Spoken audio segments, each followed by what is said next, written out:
আপনারা জানাবেন, আমি যতটুকু পারি আপনাদের টাকা দেওয়া না পরিশোধ করে আমি ক্ষমা চেয়ে দিব।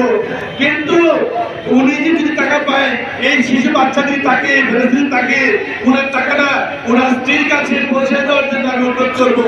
আর আল্লাহ রাস্তে উনি যদি কোনো ভুল করে থাকে, কারো কষ্ট দিয়ে থাকে, আমি তার কালচার হিসাবে, বড় ভাই হিসাবে আমি তুমি হাত ধরে আল্লাহ রাস্তে আপনারা ক্ষমা করে এখন আমাদের সামনে বক্তব্য রাখবেন বাংলাদেশ জাতীয়তাবাদী দল গাজীপুর মহানগরের সংগ্রামী সাধারণ সম্পাদক মোহাম্মদ মঞ্জুর ইসলাম গনি ভাই।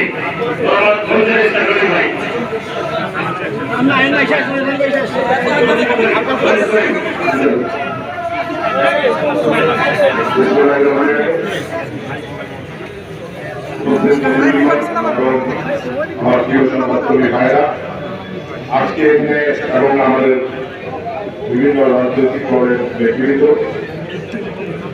আজকে আমরা এখানে আন্দোলন করি যে নির্ভীক ভাবে সাংবাদিকতা করতে গিয়ে তার দায়িত্ব পালন করতে গিয়ে গতকালকে নির্মমভাবে নিহত হয়েছে।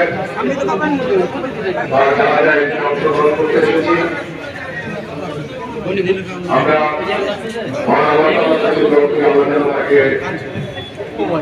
সর্বোচ্চ মর্যাদা দান করেন এবং তাকে শহীদের মর্যাদা দান করেন এবং তার পরিবারের প্রতি সমবেদনা জানাচ্ছি।